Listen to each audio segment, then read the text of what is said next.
Alam po ninyo, timing po, alam naman natin before po 'tong, Iglesia ni Cristo nilabas po yung survey di umano na marami pong tao, sabay-sabay po 'yan, eh. May survey po na, 41% daw ng mga Pilipino ay pabor dito po sa impeachment. 35% naman daw ang hindi pabor. So dun pa lang po, kasi ang nag-survey po nun SWS, eh. Malapit po sa katotohanan, 'di po ba? Kasi merong inaalagaan kahit papaano yung SWS, may inaalagaan po 'yan na SWS o Pulse Asia is either dun sa dalawa. Dalawa lang 'yan pong reputable, eh. The rest po, alam mo na kung kanino naglilingkod 'yan. Tama po yung iglesia, kahit 'yan po yung pagbatayan. Yung 41% kontra sa 35%, hindi po siya overwhelming majority. In fact, yung 41%, wala pa po yan sa kalahati. So, ibig sabihin, hindi sila nagkakalayo ng ayaw ma-impeach. Tapos, meron pa pong malaking bahagi, yung wala po silang pananaw pa. Kaya tama po yung pananaw ng iglesia na magkakahati-hati po yan. Pagbatayan na natin yung survey, hindi po natin ilalayo yung mga argumento. Kinakailangan po natin sagutin sila diyan sa mga survey na mismo sa kanilang pinagmamalaki. Ano po ba kahulugan ng 41%? Ang kahulugan po niyan ng 41%, survey ito ay wala pa po sa kalahati ang gustong ma-impeach si VP Sara. Dahil ang kalahati po 50%, eh. Kung wala pa sa 50% ang gustong ma-impeach si VP Sara, di ba? Ibig sabihin, mas marami pa po yung ayaw ma-impeach si VP Sara at saka undecided. Ano po ibig sabihin ng undecided? Hindi pa po sila makapagpasya. Pero kung makikita po nila na ang idudulot niyan ay kasamaan, yun po yun, eh. Magpapasya ba kayo para sa 41%? I-impeach nyo ba? Kasi yun po yung pinangangalandakan nila, eh. No? Sa kasamaang palad, pinangangalandakan po nila yung 41% na yun. No? Okay. Correct. Bukod po doon, meron pa yung tsaka yun na nga, no? Ibig sabihin, hindi niyo i-impeach batay, no? Hindi niyo i-impeach batay sa lakas ng inyong kung meron ba talaga kayo. Pag nakita po ng mga tao, eto pa po yan, eh. Pag nakita po ng mga tao na gawa-gawa lang nila yung mga ikinakaso nila kay BP Sara, lalo mag-aalsa yung mga Pilipino. Tignan po natin.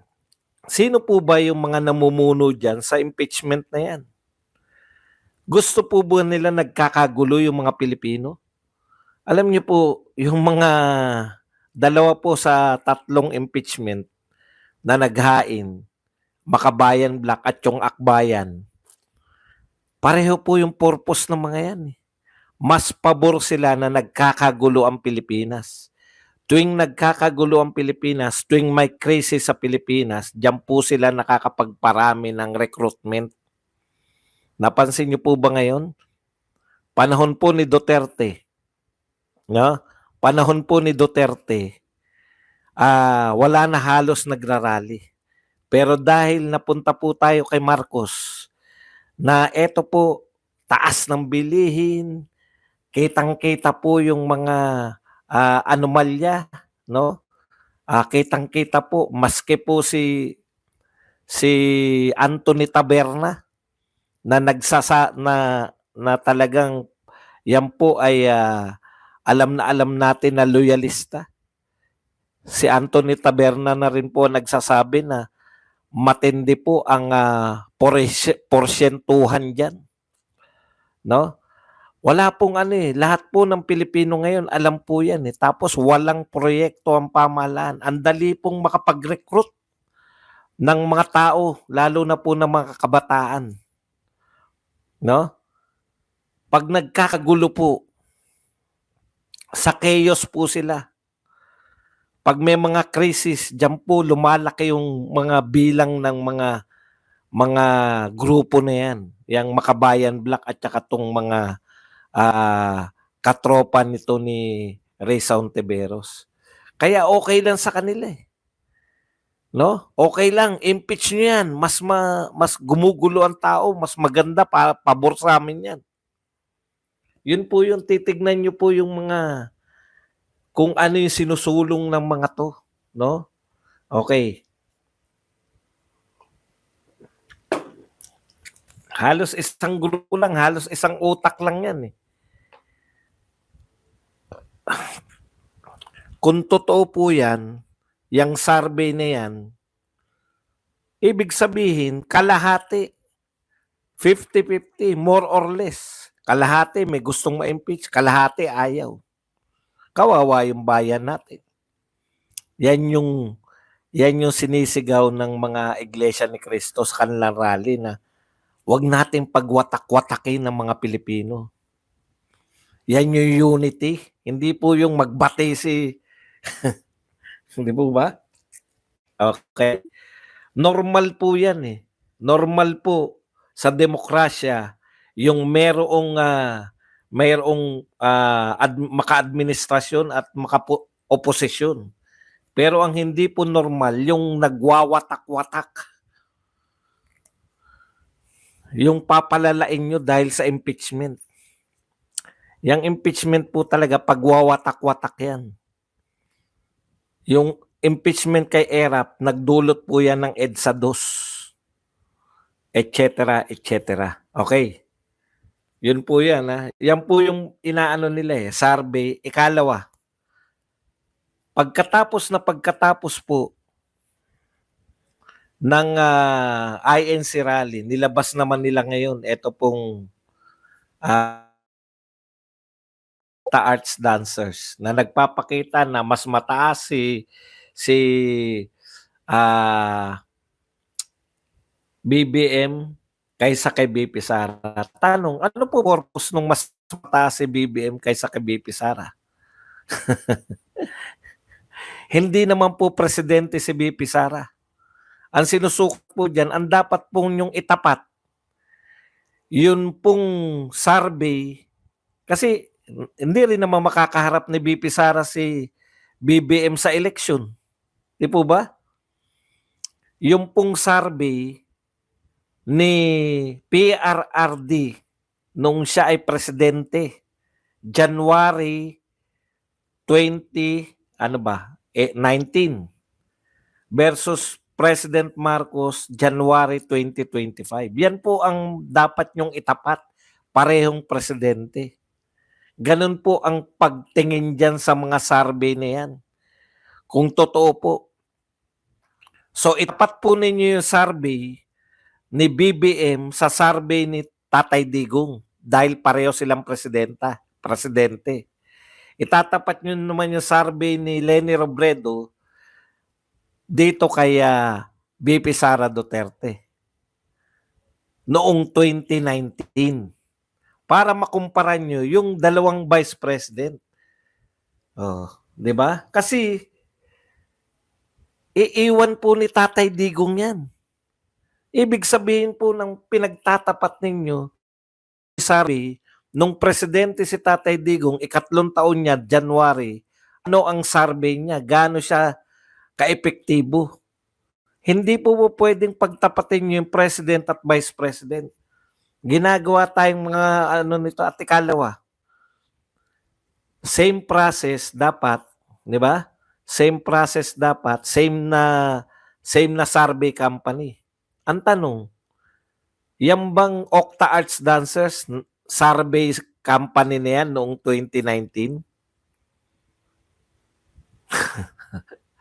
Malamang hindi pa. Paano nyo ikukumpara? Yan yung problema niyan eh. Okay, ikatlo, yung timing, di ba? So, nilabas to after ng Iglesia ni Cristo, planado na yan. para titirahin nila si VP Sara.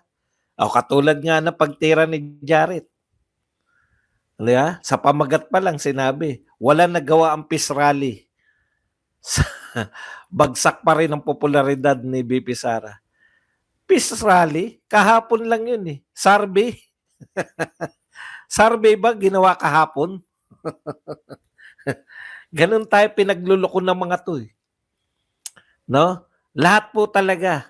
Etong mga to, ginagawa lang tayo, pinaiikot lang tayo eh. Pero ang hindi po nila kayang tapatan, ang tanong po natin, ilan ang sinurvey nyo?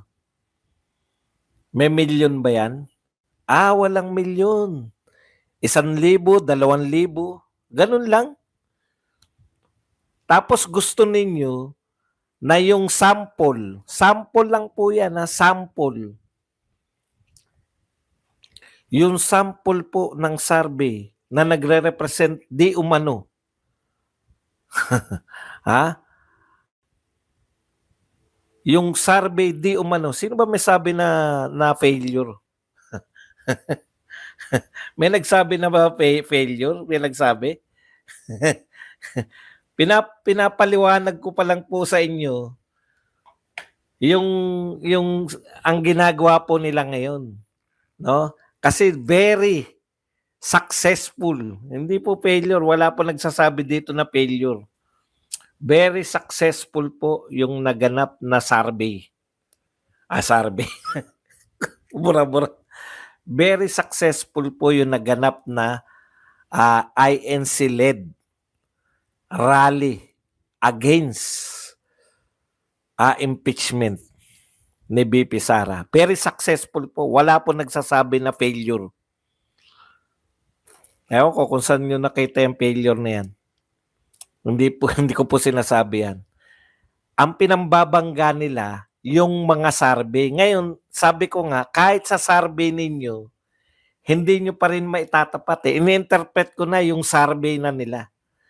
So, naglolokohan lang po itong mga to. Okay. Yan po, no? Yung timing ng survey, binubulan mo lang kahapon ba nag-survey? Kung ngayon kayo magsa-survey, ibang resulta yan. Kaya wag mo gamitin na nag-peace rally pa, mababa pa rin si VP Sara. Natural, mababa yan.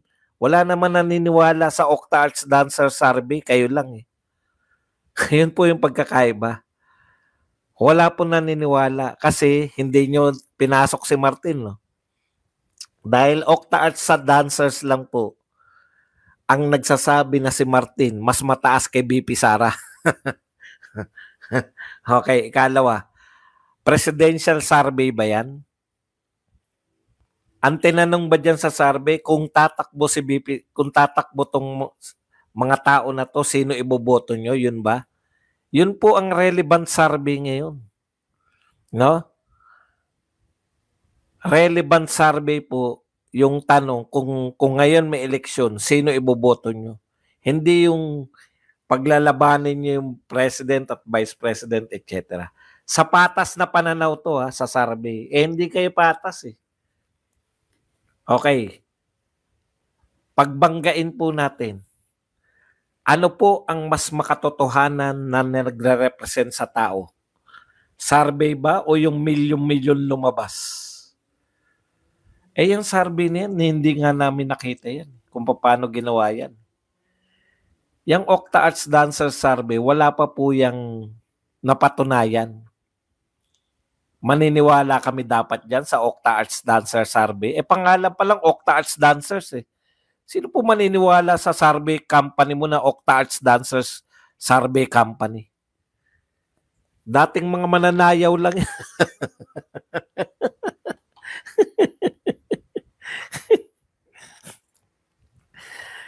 Si Coach Bukbuk lang yan eh. Okay. Punta po tayo sa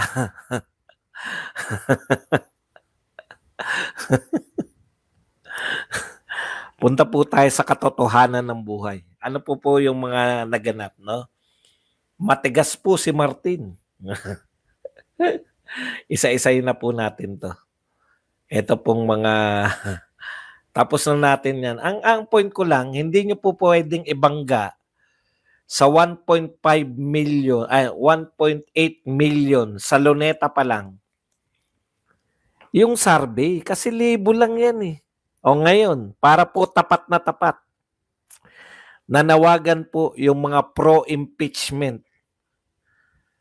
Ito po, alam natin lahat, kahit binobola pa tayo ng mga vlogger ni BBM, alam natin na lahat na yung rally na yan ay ayaw sa impeachment kay BP Sara. Paulit-ulit na po yan. Pag hindi nyo pa po naintindihan yan, ayaw ng rally na yan sa impeachment ni BP Sara. Kung hindi pa po naunawaan yan ng mga kaanib ng Iglesia ni Cristo, malamang pagkatapos ng rally, naunawaan na nila na yung rally na yan ay anti-impeachment o yan po ay laban para sa wag ma-impeach si BP Sara. Ngayon, ano po ang itatapat dyan para makita natin kung sino po, kung ano po ang mas gusto ng tao? Yung panawagan ng pro-impeachment. Yan. Aabangan natin yan sa January 18. Nananawagan po sila. Ako naman nananawagan para sa inyo. Lahat po ng pro-impeachment, sumama po kayo dito sa panawagan nila. Alam niyo mga vlogger ni BBM, yung mga vlogger na nananawagan ng pro-impeachment rally, una niyo muna kumbinsihin si Mike Abe at si Coach Jarrett. Kasi hindi sila sumasama sa inyo eh.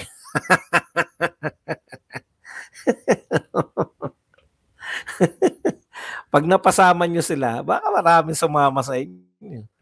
Di ba? Kumbinsihin nyo muna yung si Jarrett at si Abe.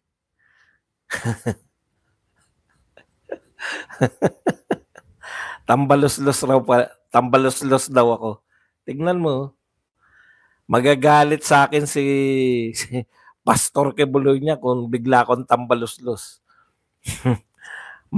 Magagalit sa akin si Senator Marcoleta kung tambalos-los pala ako. Okay. Unawain niyo po ang sinasabi ko. Ako na mananawagan kasi nakakahiya sa inyo. Kinukumpara niyo yung alam niyo, pakiusap ko lang, no? Sana yung mga nagha-hide, wag no? Kasi may mga nagme-message po sa akin na sana naman po hindi na no? Hindi kami naha-hide kasi hayaan niyo lang po siya. Hayaan niyo lang, maganda nga yan eh. Kung hindi ko nabasa yan, di wala tayong kakantyawan. Basta hindi naman po ako binabastos o tayo binabastos. Hayaan niyo lang po kasi kayang-kaya naman natin sagutin yan. Baka batukan ako ni Pastor Kibuloy kung tambalos-los na ako bigla. Baka batuhin ako ng hopya ni Marcoleta. Kung bigla akong magtatambalos-los.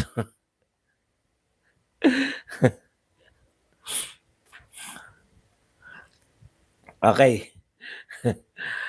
Isa-isahin na po natin to at gumawa na tayo ng reaction dito. Katulad po nito. Kinakantyawan po itong si yung tagapagsalita po ng Iglesia ni Cristo, si Brother Edwil Zabala. No, sabi po kasi ni Brother Edwil Zabala, spokesperson ng Iglesia ni Cristo, hindi tayo dapat unang bumato doon sa wala pa namang napapatunayan na kasalanan. So biblical po yun kasi religious sila eh. Bakit po biblical? Alam po natin istorya na yan. Yan yung istorya na napatunayan nila, hatol yun eh sa mga Hudyo. Na nagkasala yung babae. Nakalimutan ko na kung anong kasalanan ng babae. Alam niyo yan siguro. Mga kwento to nung mga bata tayo, umatin tayo ng Sunday school, di ba? Sabi umatin ako nun dahil may pa-candy. Adultery. Sino pong walang kasalanan? Siya po ang unang bumato. 'Di ba? Kung sino raw yung walang kasalanan. Eto napatunayan na nagkasala. Ano po ang point dun? Huwag tayong panghusga kasi tayong lahat ay may kasalanan. Yun yung parating ni Kristo, eh. Ngayon po, ang ganda ng sinabi nito ni ano, eh, ng politiko na 'to, tapos sasagutin natin yung reaction nitong BBM o kung ano man 'to. Sabi niya, 'di ba, hindi tayo dapat unang bumato doon sa wala pa naman palang napapatunayan na kasalanan. Totoo po,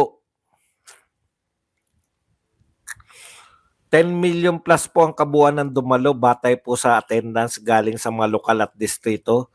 Pinaliit lang ang estimate. Pwede po 'yan, eh.